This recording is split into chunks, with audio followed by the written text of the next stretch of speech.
Road Dog, and no, Howie's out here tonight. So it's hanging with Buddy and Jay and John and Mike and myself tonight. Hello, everybody.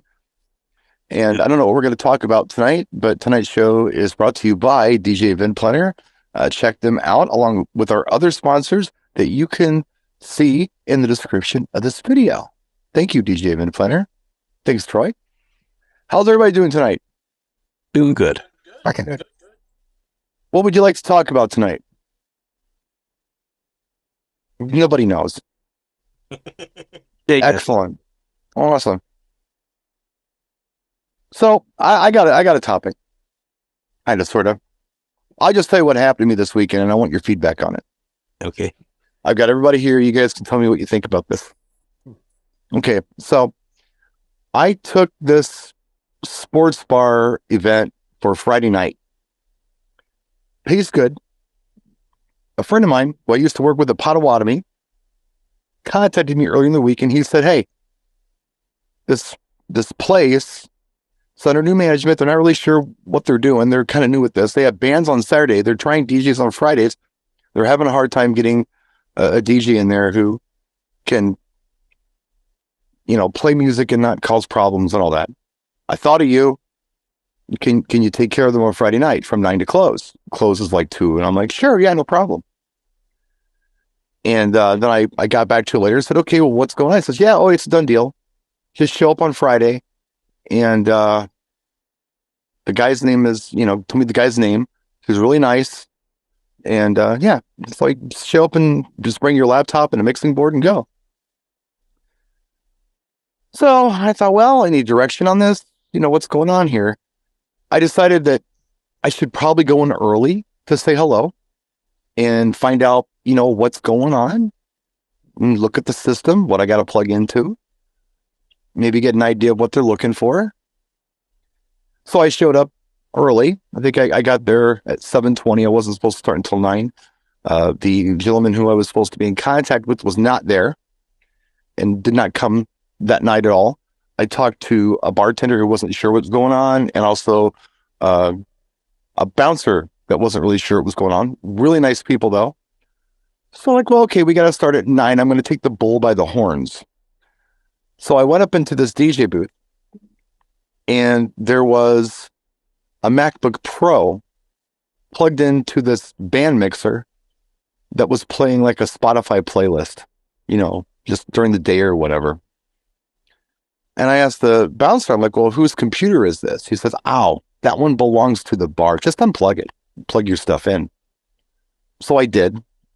I figured it out and, disconnected the MacBook Pro. I don't like touching anybody else's stuff. I don't know about you guys, but Same. yeah, I just would rather somebody else do this because it's not mine. But I took the initiative since nobody else was there to help me. Took it apart, put it away on the shelf below. Kind of a rat's nest back there, but I plugged my stuff in, did the event.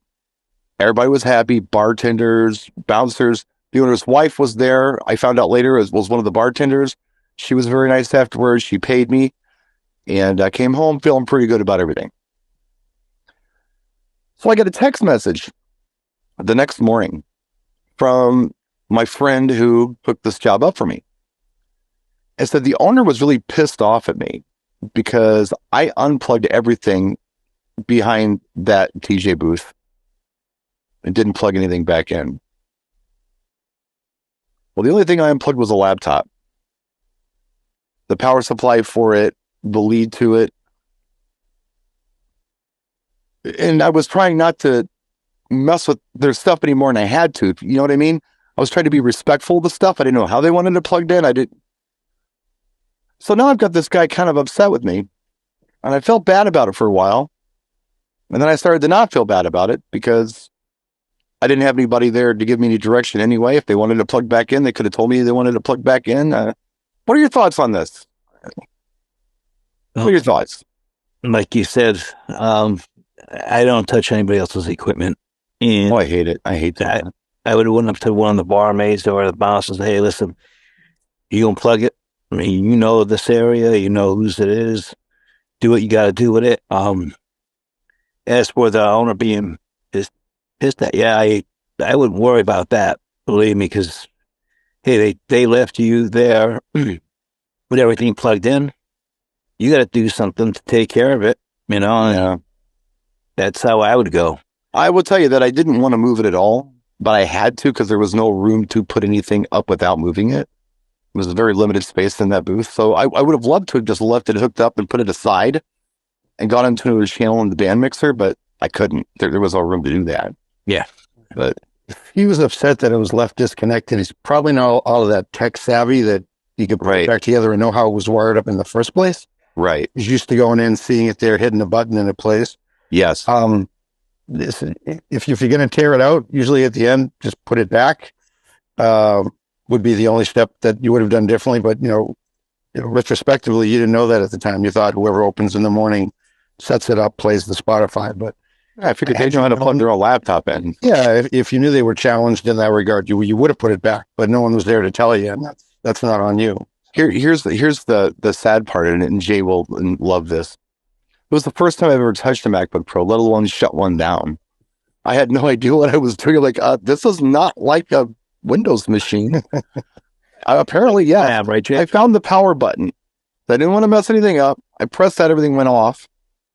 If you just close it, they just go to sleep. Like, you can't see it, but right here is the one I used last night. I won't open it till Friday. And when I do, the way I closed it'll be what I open it to. That's what I like about them, Yeah. is that you don't turn them off. Okay. Literally, they do what's called sleep. So you close it, and then when you open it again, it's exactly where you left it. I mean, Okay. I ran boats for 7 years. I had 8 boats in a venue, and we had gear set up, and I was pretty adamant, but, against the owner. I was also the owner, but I made sure I was around, and people could get me on a pager, and then ultimately an office phone or a cell phone. And I would just tell people, either walk them through it or figure out, if it was easy enough to kind of get it back where it was. When I've done things like that, Brian, not against what you did, but more like John said, I've kind of been like, okay, this is exactly as I found it. Right. And that's exactly how I'm going to leave it. Just because you know how people overreact. You didn't unhook everything. Unhooked one thing. Yeah. Sounds like you unhooked it from a mixer. Yeah.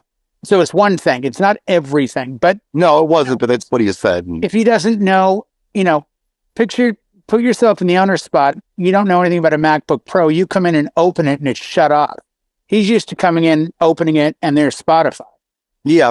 He probably got really freaked out and said, like, yeah, what's going on? This kid came in. And the other thing is this: if you're supposed to be there, either make arrangements like, hey, we got this new kid, Brian, coming in to DJ. I'm not going to be here. Here's my number. Tell him to give me a call if he's got any questions. And that would have gone down as, hey, owner, this is Brian. I noticed you have a MacBook Pro hooked up. Oh, yeah, do me a favor. Can you just, if you disconnect it, can you just reconnect it so that when I come in the morning, they open. That's how you alleviate those. It's called communication. Yeah. So I kind of blame him for putting you in that spot. And like, again, as John said, the only thing that you could have changed was, this is what I unplugged, and this is what I'm going to plug back in. Right. No, and I never dealt with Macs. I've never done it. You literally, I won't do it, but once you close it down, everything on the screen freezes until you open it up. It just makes it easy. So for future reference, if you go into Brian's situation, close it, leave it, and then when they come in, they open it, they're right back where they started, kind of thing. But you didn't know that, and that's not on you to begin with. Well, John's right, though. I mean, you're always learning new things. And I think the new thing I learned was, if I ever find myself kind of what I've heard management call the man in the trenches, you just kind of throw the soldier out there and tell him to fight. Don't really give me direction. He's getting, shots fired over his head and stuff. He has to deal with it. I was the man in the trenches. If I ever find myself there again, I'm just going to do what John suggested. Truth be told, I was intimidated by it. I'd never touched it before. And I am very intimidated by other people's things, especially their computers. Yeah. Well, I mean, I'm not saying it's hindsight now, but if you'd given me a call, I would have walked you through it. Well, sure. The weird thing is this: you mentioned a bartender and a bouncer, and having worked in that business for 15 years, there's always somebody above the staff that has the power to make decisions. That's name gets put on the chopping block the next day when the owner comes in and freaks out and goes, I don't like this kid. And the kid goes, well, Jim, the manager, said this is what I needed to do. Because Jim, the manager, will call the owner or something else. I think it's unfair of DJs to be put in positions where they're not ready for what's going to happen to them. And they should don't throw caution to the wind. Be prepared that you could lose a job over crap like this. Yeah. To make sure that everyone involved has something to do. I got asked to do something today by somebody on social media. I asked them 3 questions. And the specific answers they gave me were not what I thought they wanted me to do. And, sometimes you got to just be like, hey, is this exactly what you want? Yeah, like that, but do this. That's what I really wanted to find out. My guy called me. And he's the guy who was managing Potawatomi. Right. They've gotten to the Northern Lights Theater. Yeah. Yeah, he's not there anymore. And now he was trying to help this guy out, and he's like, hey, I got a great guy. He's done wonderful work for us down there. He'll take care of you. So I go and I'm like, okay, all I know is his name is Tom. I'm not giving a phone number. I'm not nothing. And Tom will be there. So I'll just go in early and talk to Tom. No, Tom's not there. Okay, well, I'm just going to figure it out myself. I feel bad because I feel like my name's been soiled now with my guy, You didn't do a permanent damage. You just unplugged something. I know, but it just makes me look bad. Did you plug into the line that was plugged into the MacBook Pro? Yeah. Okay. So, and the reason I did was that was the only place I could plug in. Everywhere else was a non-stereo channel. So I would have had to plug 2 things in, and they already had that channel EQ'd for music. And I didn't know right. So that's why I plugged into that channel. I mean, it just seems like I don't care. I mean, if the booth is 3 feet wide and you've got to get a laptop and a mixer in there, you unplug a MacBook Pro, you move it to the side, you plug your rig in. It's one freaking cable. It was a spaghetti incident. I wish it would have been that easy. I was standing on cables all night. It was so disorganized in there. I don't know. Oh, is that much of a harassment? It was bad. It was bad. Because when you said I didn't have anywhere to plug in, I'm like, is this like a 2-channel mixer, a 10-channel mixer? No, it's a big band mixer with I don't know, whatever it is, how many band EQ, several band EQ, regularly like a band mixer, and whatever they had playing on Spotify sounded okay. So I figured, well, they've got it EQ'd out all right, and so I'm going to work out of this channel. And the way it worked was it was the only single channel I could run into, and I had to run RCAs into it as well. I didn't want to, but every other channel was a single XLR input, and I wasn't sure what was going on with the trim or the EQs. I'm just going to plug in this channel. The channel works. I'm going to use it. Brian, this is I don't do bars. I don't do clubs. I don't do that stuff. I just do weddings, but sure. It's kind of the same thing when I have venues that say, use my speaker system for XYZ, fill in for whatever it is. I'm very hesitant of that because I don't know if the DJ before me's damaged it. I don't understand the quality of it. Sometimes you look at stuff, you can say, oh yeah, it's very basic. I know what it is. Okay, fine, great. I'd much rather 9 times out of 10 errors side caution, bring my own equipment. Now, with your situation, being at a bar, right? You have in-house sound system. You're staying on a rat's nest of cables. I would definitely say that you're probably, whatever you did, you're going to be wrong any way you look at it. It's fourth along you punt, and unplugging into the laptop, moving the laptop over, and plug in your laptop. It is half dozen one the others. One thing you would move one thing or move another thing another place. It sounds like an owner doesn't know his equipment, doesn't understand anything. He probably doesn't. He's pretty new at this, so he probably doesn't. Mm-hmm. And it also sounds like they need someone like yourself or one of us here in the panel to go there and actually redo their sound system. They need help. The problem then I don't know becomes, the password to the Mac or Spotify playlist. and if you redo the board, buddy, and one thing goes wrong the next day with the band, you're screwed. That's such a red flag to touch. He wants that board redone. Hire a sound guy. Don't hire the DJ because you. Yeah, I wouldn't even want to touch it. I wouldn't even myself. touch it. I'd see Jeff. No. I got a guy. Yeah, it's too much liability. Yeah, no, Get it in. no, something's gonna go that wrong. we could do if we wanted to, and we wanted to put ourselves onto that ledge. But yeah, it would be something he needs to either bring someone in and knows what they're doing, and hire someone and pay them. Say, hey, I need you to figure this out. What needs to be replaced? What needs to be taken out? And go through everything because we've all seen it at venues. It doesn't matter, at a bar, restaurant, club, wedding venue. We see equipment, we see stuff, old cables, old stuff, because the owner there does not understand kind of our world of sound and mobile sound and so forth. And they only see, oh, well, I got to put money out for this. Well, they may have to put money out for that to get fixed and rectified. But once they do, anyone else coming in there, it's going to be smooth sailing and we'll run into this problem yet again. I think Not the yeah. first time they ran into this. I think what's happened here, I think he has a friend who tried to help, and I think he went to the equipment store and told them what they wanted to do, and they sold him some stuff. I don't think that he's had a proper installer come in there and really design something that works well with his venue. It's just like plumbing. But if you have a leak in your house and you call your friend up, you call me up, I come up to your house, come. I would never call you for plumbing, by the way. Well, I'm just saying, It wouldn't happen. I came up there to help him. And I don't know why. I know Irish boy. I tell the guy at Home Depot, he can't see what's going on. He says, "Here, buy this." I go put that part onto it. You have a leak, put a clamp on. Okay, Yeah. fine, great. I stopped the leak, but I may have caused more damage getting to it. Or I need not changed it to washer. Right out of the gate, you suck as a plumber. I would have gone after the washer. You're fired. It's always a washer. I'm not a plumber. I'm not a licensed plumber. I wouldn't call you. No, That's why we're not calling. I understood. No, Bad news for fired. just to clarify, I'm not trying to defend myself on this at all. I'm just stating what happened, and I see his perspective on this. I think I can empathize enough with him or pull it out of me where it's like, okay, if I were him, maybe this is how I would feel, but everything was not unplugged. That was a misrepresentation as to what happened. And I have no rebuttal on this except to tell my guy, no, it's just a laptop.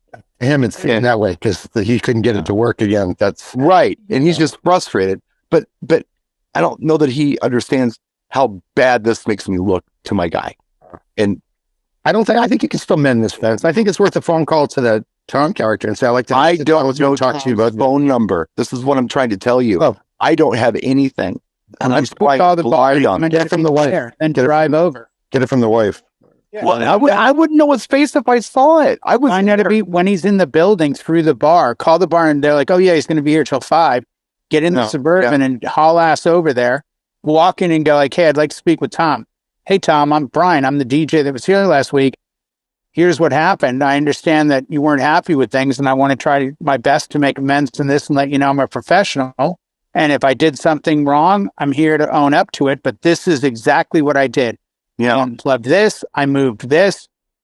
Just, you need to know I've worked very hard for the last 30 years in this town to gain the reputation that I have.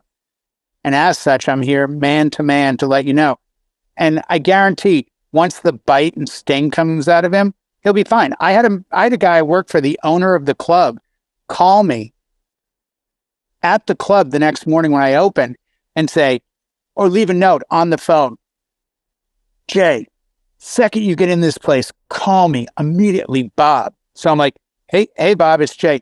"What the hell? What happened last night?" I'm like, "What are you talking about?" "Who closed?" "I did." "I came in and there was an extra $2,000 in the safe." "Where did that come from?" He was pissed. I'm like, "Oh, I moved some tables and made a VIP section. I gave away a t-shirt. They paid $25 to get a table, blah, blah, blah, blah, blah. I saw this article. It happens in Vegas." And he starts calming down. He's like, "Okay, that's really awesome, actually. But, we have a GM. You have to go through Mike to GM and blah, blah. I mean, Grant, I love that you're thinking outside of the box. And you made me $2,000 I didn't have. But And by the end of the call, he was like apologizing for being mad. But that's just the way they act. They come out of the gate. That industry, if you're not the one yelling, you're getting yelled at. Yeah. John, you've worked in clubs and bars. They all yell because if they're not yelling, they're getting yelled at by somebody. So they just take the approach, come down with a hammer because every problem's suddenly a nail. And it's like, no. Calm down. This is what happened. Yeah. Yeah. And that's when you throw the suggestion, if you're going to run Spotify during the day, which is illegal, and you're going to do this and this would be a great way to do it. Oh, I don't know that it was Spotify. And the reason I said, I didn't recognize what it was, let alone the machine that was in front of me. But they were doing this in lieu of spending the money on getting license-free Muzak service that costs a lot of money. Yeah. They're just skating the money. Yeah. If the guy gives you crap again, call ASCAP BMI and tournament. Well, I'm not trying to cause any problems. I just know. What's the name of this place? It's going to get shut down. Not the point of give me my name and bringing it up here. It's it's not. I think with him being a new owner and not knowing how everything works, he just might need to be educated a little. It doesn't make him a bad guy. He just doesn't know how everything. Oh, there's 3 owners worth of cables all stacked, laid on top of another in a pile, and the last set on top works, and who knows what's under it. We've all worked in those places. Oh yeah. I'm chalking this whole thing up as learning experience. Not only with the situation that I brought up, but also, where do I want to work and where don't I want to work ultimately? I think that's something I'm kind of thinking about too. Because but make sure you don't burn the bridge with your friend, because it sounds like he's pull and connections.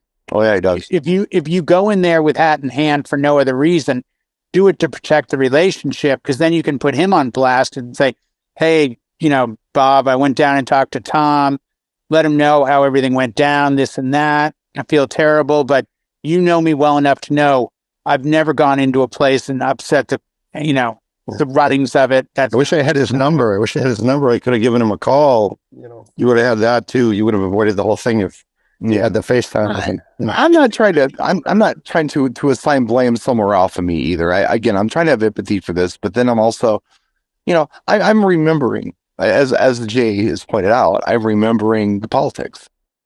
And there are some places where the politics aren't too bad. There are some places where it gets a little weird. And I was assured that, he's the nicest guy. Oh, he's so nice. You're going to like him. He's so nice. And then, the first feedback I get from him is a blast that I've unplugged everything in his booth, which I didn't do. Like, I don't know. I thought maybe this is a place I can go and make a couple bucks for a while. Maybe this isn't where I need to be. Maybe this is a bad fit. If this is my first experience, maybe this is a bad fit. But on the other hand, give things a second chance too. So. Yeah, definitely. Well, I'm more than willing to give him a second chance, but I don't know. It's definitely Jay's on the right part of giving him a phone call, talking to him, going down there. I don't have his number. I keep telling you that over and over again. I know this guy's number. I don't know what the rest of the night goes. I don't know what he looks like. Yeah. Call the bar and say hi. Is Tom there today? Yeah, Tom's in at 11 a.m. He's here till 5. Thank you. Then you go down between 11 and 5. You walk and you go, hey, how you doing? Bartender, waitress, whoever. I'd like to speak with Tom. My name is Brian Red. Hold on. Yeah. Hey, how you doing? Brian? Yeah, I'm Tom. Hey, Tom. Bling, bling, bling, bling, bling. Let me walk you through it. Feel terrible. I've earned my reputation. Blah, blah, blah, blah, blah. Name every place you've ever worked. And then he understands, okay, this was obviously a misunderstanding on my behalf too, because this kid's obviously a professional. Yeah. If that doesn't work, Better Business Bureau, file a formal complaint, Spotify and FBI. FBI, yeah, FBI. Yeah, FBI. In Jay's mind, if it doesn't work, basically, you got 2 choices. How was Right, how was the rest of the night? Yeah, that's a good. Well, that was the thing. It was amazing. Let me back that up a little bit. I think I might have oversold that. It went very well, and the staff was happy. The customers were happy. I did really well in tips, and it was incident free, and I got a lot of compliments at the end from the staff, including. What'd you play? Huh? What was the vibe? It was everywhere. I mean, it was all over the place. It was a sports bar, and I didn't know that going in. Very much sports bar. So no dress code, no cover, just people showing up and playing pool and listening to tunes. It was everything from 90s R&B to more contemporary EDM stuff to some country, and I'm the worst country DJ in the world, but I played a few. It was all over the place. It was kind of like doing a wedding without the first dance. It was kind of the best way I can describe it. It was just everywhere. And as long as you made him money at the end of the night, I'm sure he's probably pissed about the computer being shut because maybe he didn't know the password for whatever music app he's playing with. And, he should have sat back and said, wait a second, why am I blaming this gentleman? I should have this taken care of before he even got here. So I wouldn't worry about it, Bray. I basically, maybe you should have turned it back on or plugged it back in. But even if you plugged it back in, pick the laptop open up again. You don't know the password to it. So just a big learning experience. I probably would have been one thing if I would have met this guy and he would have brought me on and he would have kind of told me what he expected, but I didn't get any of that. I felt like I was just really just kind of thrown into the trenches. Yeah. I did what I felt like I had to do. They were closing up pretty quick. I got my stuff broke down. You ready to go? Yeah, out the door, and didn't even think about it. But you'll learn. You'll learn.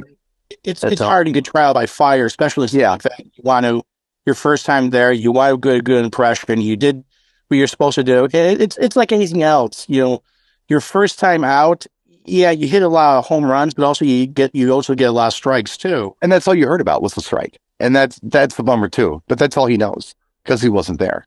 So, I'm thinking to myself, if they really need somebody to come in there and they like what they did, he's going to get feedback from the staff and maybe this will be okay. But do I need to go in there heavy-handed? Maybe I do. Maybe that's what I got to do. I don't see the benefit of that. Well, what I mean is go in there and just, hey, sorry. Oh, I mean, when you say heavy-handed, I'm thinking. No, I don't mean I'm going there slapping people. I think you are yelling at me like. No. You know what? You've worked there once. I misspoke. That's not what I meant. And this wasn't a like you're going to be here every Friday, right? This was like, hey, let's try this. Well, okay, start this week, and you're here every Friday. Apparently, I'm talking to the owner's wife, and she's saying, "Yeah, that was really cool. We had somebody in here. He's not available right now, but we'd really like to get somebody to be able to come in here and do Fridays for us." Like, oh, okay. Well, I'm available right now for the season, so if I could be of service, let me know. And so I'm thinking to myself, I'm driving home and Friday night thinking, or Saturday morning thinking, hey, you know what? This will be cool for Friday nights. I made okay money. I did really well on tips, and if I secure this and I'm there every Friday, for the next 5 months until wedding season kicks off, and then I get in rotation at Safe House and I'm working Saturdays there. Hey, this is good dough. I mean, doing the 2 gigs and it's no stress. I've got 5 days a week to do whatever I want, and I can sleep in both nights. And this isn't such a bad thing. This is on top of what I already planned to kind of budget myself for this season. I'll have some extra dough, and I'll be sharp, and it'll be good. And waking up to that was just kind of a just killed me. Just took my mood from here to nothing. I was like, oh man, here we go. It is. Don't worry about it. That's the way owners are, though, and managers. They like I said, if they're not yelling, they're getting yelled at. Yeah, because customers yell at them, employees yell at them, people quit and tell them off, fights break out. Right. So they're at it. A lot of them that I've worked with over the years, their attitude is, if I'm always the heavy, no one will challenge me. So, to accuse you of doing something stupid like unplugging everything, this guy may not know that one cable to him is everything. Like to him, right. It's unplugged everything. I'm supposed to have music. This punk comes in last night, unplugs everything. I don't have music. Right. And he's got bartenders, waitresses who have no clue what to plug in. We take for granted how much. No, I totally get it. I totally understand his point of view. But yeah, I don't know. I made a judgment call. I thought, hey, the respectful thing to do is not to touch anybody else's equipment any more than I have to. And it was the wrong call. But it was a call. So, yeah, you win some, you lose some. I think I told you the time that I was supposed to do uplights for a bride and dance lights, and she said, no, the hotel's doing it. And I walk in, set up my table, and they roll a hog lighting board, which is a big, like... Yeah, I know what a hog is. Yeah. Yeah. And they roll it in behind me, and the guy goes, okay, I just want to show you. I'm like, what? He goes, Xbox are on channel 4. The uplights are here and there. And I'm like, this is only like 12, 13 years ago. And I look at him and I go, I'm not touching that. He goes, excuse me? I go, I'm not touching that. He goes, all the other DJs do it. I go, I'm not all the other DJs. I said, Yeah. You guys are charging the bride $2,200 for lights. Yeah, You're run. bringing in a hog board. You're part of the hotel. I'm not getting a dime for lights. Right. You're running the board. And he comes back with the manager. Hey, how's it going? I'm Bill, the manager. I'm like, hey, Bill, the manager. I'm Jay, the DJ. Nice to meet you. How's it going? Good. Yeah, normally the DJs run this. I go, Bill, you took money out of my pocket. I had sold her up lights and dance lights. You took my money. You took my work. I'm not touching it. Plus, if I do, and the lights don't look good, it's on me. More importantly, if the hog breaks, that's what, $12,000, $15,000 board? Yeah. And your guys want to make up the money tomorrow when you come in and it doesn't work? And he ends up leaving all pissed off. I don't care. I never worked at a hotel again either. I don't care. Right. But the guy came back that did run it, and he comes over and he goes, hey, man, off the record, good for you. Every other DJ pussies out and does the work for us. I go, dude, no disrespect. I'm not gonna. 20 minutes into the wedding, one of the slow-moving track spots stops. They go up to the bride and they go, hey, how's everything going? Great. I said, hey, I'm really sorry to point this out to you, but I noticed that one of the lights is out. I'm going to check with the guy running it. Didn't have another one. Didn't have a bulb. Couldn't get a ladder because it was on the ceiling. She asked for pink up lights. They gave her white halogen. I convinced her after the wedding to write a letter to the hotel. They comped all the lights. Not because I was the jerk about it, but Didn't work? this is your job. It's not my job. It's your job. Yeah. The bartender doesn't. I don't care if the bartender's got his master's in electronic engineering. He's not going to touch it. It's not his job. I wouldn't expect him to. It's like they're saying one job only, and this is what happened. But buddy, in the bar business, you totally stay in your lane, because once you leave it, now you're going to be asked to do it again, and now you get calls on your day off. You're the lighting guy. You're the electronics guy. We as DJs all run in the door with like, we could do everything. Well, guess what? That gets you a lot of work. And if you're Unpaid work. Yeah. but at 3 a.m, Pro bono. hey, dude, we got a band tomorrow night. You got to get down here now. For what? Oh, Right. couldn't get the band. The mics aren't working. Well, who touched the board? Brian S. Red, the new DJ. He offered to rewire it. Just unplugging stuff like crazy. Dude. No, you call in John Colley from Boston. You like him, man. He paid for his hotel, his rental car. He paid for his time, even done professionally, and then he had nothing to worry about then. It doesn't matter because they're still going to blame John later when something sounds off. Well, that That's a skill. 6 months later. Yeah. This broke. Like, it's been 6 months. Work a bar or a club sometime, buddy. You're going to find out very quickly. The animal is that's not bad here for guys. You guys can have all the bars and clubs all you want. So weddings. Here's the takeaway that I'd like anybody who is still watching to take with them. Communication is everything. You got to communicate.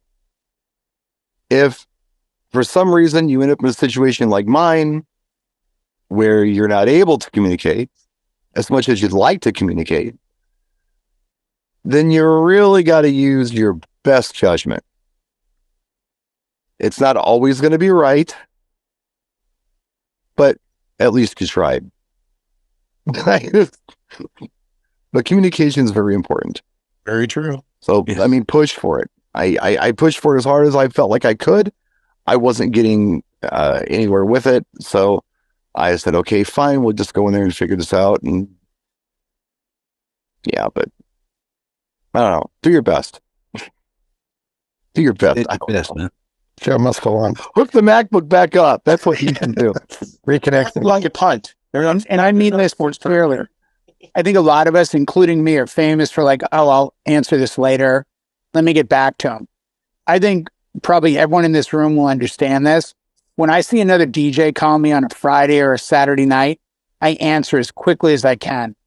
Because 99.9% of the time, it's a question from a gig. So on top of communication, if you're stuck, call a DJ you trust. Even if they're at a gig, they'll still probably answer. Or if they're not, they'll do their best to at least try to offer a little suggestion like, hey, do this at least. Don't do that. I'm pretty confident that you and I have had those conversations both ways. Oh, yeah, we have. Yeah. Definitely. But that's my point. Once it's Friday night and Saturday night, Yeah. when I see someone's name on my phone, they're not calling to be social. Like, yeah, I just thought of this thing, Jay. Thought I'd tell you about a Lola's theme remix. No, it's like, hey, dude, No. I'm at a gig and the mixer's not working. Now, granted, I'm hypersensitive because of my Right. job, but I've called other DJs on a Friday or Saturday, and let me tell you, they've paid me the same courtesy by answering quickly and understanding, why is the DJ calling me when he should be gigging? Could be a problem. And the answer is usually, have you tried turning it off and back on? It is one of them. Have you updated the firmware? Right. Give your $8 manual. Oh, boy. As long as you're not using virtual, you're fine. All right, kids. Quiet. We've given John LA sled. twice as much time as he asked for. So there you go. I hope that you can find a fun title for this video. And we'll see you all tomorrow night or next week, depending on when you tune back in. But thanks for watching.